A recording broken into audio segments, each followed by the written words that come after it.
Hey everybody. We are about a week into a project that was not supposed to take a week. I think that's such a common thing in life. You just lay out your plans and you expect to accomplish them in a certain amount of time, and then something happens that delays you. And in our case, I'm trying to get my boots on. In our case, the weather took a big turn. We had beautiful 50-degree days, and then it dropped to like 20 and rainy and snowy and sleety and very, very windy. So it delayed our project. The project I'm talking about is we are expanding our pasture, but that requires us to put in fence posts and to pollard our willow hedge. So we're going to show you what we're doing, how we're pollarding, why we're pollarding, our technique, and just a couple other extra tidbits that we like to share with you while we do these videos for you. If I can point out a little analogy between pollarding trees and what's going on right now in our culture. We are in the thick of this coronavirus pandemic, and it's cut us off from a lot of things all of a sudden, but we're hopeful that things will just sprout all the more vigorously when things are able to return to normal.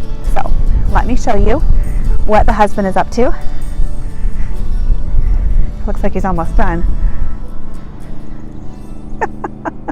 He looks like one of the trees. You blend in, honey. What? You blend in.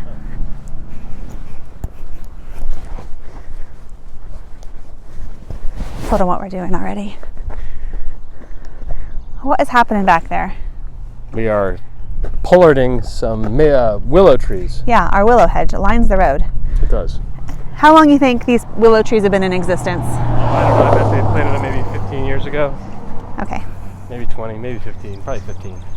Willows grow really fast, which is part of what makes them a candidate for pollarding. Well, what is pollarding? Well, sort of when you keep cutting them back to the same point on the tree. Oh, okay. And then they regrow from there. But they grow more vigorously, more bushy, more healthily? Do. Well, they send out fresh shoots. Okay. So not every tree is a good candidate for pollarding, and if you do it with a big mature tree, it weakens the tree. Okay. So pollarded trees tend to not last as long as other trees. But these willows, they will grow from whatever is left of them. Okay, why don't you show me what you've been doing? Okay. I'll do an example on this side. Hang on. Over here. Okay. So here's one of the places where you'll see a shoot that's actually breaking out of the old wood, which is what willows do. It's kind of like a sucker. So some trees sucker more easily, so you can pollard things like willows. In Europe, they pollard things like sycamores. You can pollard maples. So when you pollard a tree, do you just like hack off its toppermost limb, or what do you do? Well, yes, because these have never really been pollarded. They got cut underneath the power lines, which are above them. So they kind of did once, but not really with that intention. They just got hacked down.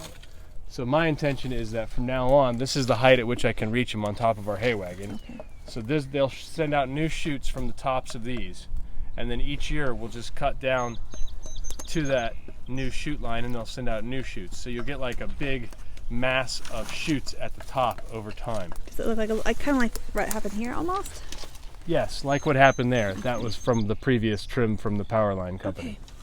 How long does it take for them to grow back out after you pollard them like this? Oh, by the end of summer, they will be fully bushed out at the top. Cool. All right. So that'll give us some good privacy.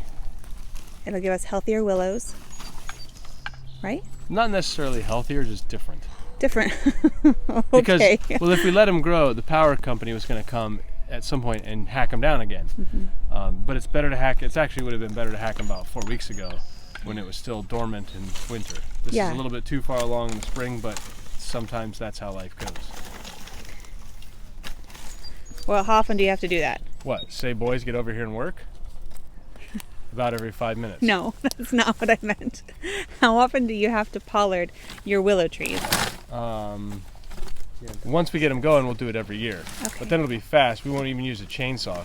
You'll just use loppers at the top and give them a haircut. Okay. Is this something I could do, or like you have to do it because it's a big anybody job? could do it. I mean, with the chainsaw working up high, I would not do that. No. I think I could do that, but I choose not to do chainsaw stuff. But once you just have to do it with loppers, you can have somebody who's relatively unskilled and weak. Incompetent. Not incompetent. There's a bird nest up there. Yeah, I put it up there. It was over here when I was going to cut down, so I moved it. I don't know that the bird will come back, but it has 4 robin eggs in it. Oh. Put your foot back up here. Put your foot back on here. And you push up. Okay. Here, just take the camera and put it right above. Right above.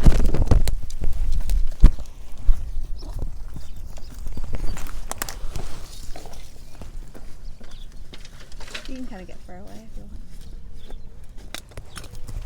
Cool, thank you. Well, there's a second component to this project. You're doing the pollarding not just because it has to happen because the trees are too tall and we need them to grow more vigorously, but also we're making a pasture.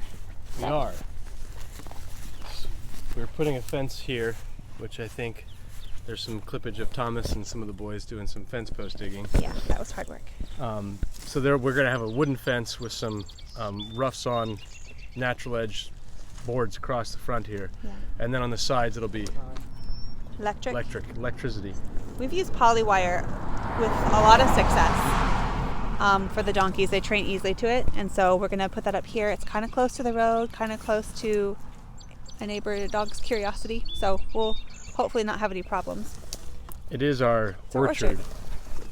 Ergo, we're going to have to fence each tree around it, because otherwise the donkeys they'll eat the destroy trees. them. They'll eat the bark of the trees and the leaves of the trees. So we're going to put about a 6-foot diameter fence around each one, which is a lot of work, but then they'll be able to come in here and they'll be able to eat the grass, and it'll be one of our pastures that we rotationally graze. And we won't have to try to come in here and cut it with either a scythe or the sickle bar mower or with just a lawnmower.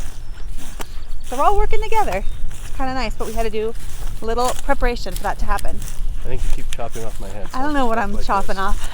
I'm not a very good filmer, a good camera person. If I walk back here, then I'll stay in. It'll be farther apart. The donkeys also eat the willows, the fresh willows. So windy. They like them.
Quiet is a relative term. Quieter than it was in the wind. Quieter than it was in the house this morning. Ooh. We had a child empty a brand new tube of toothpaste.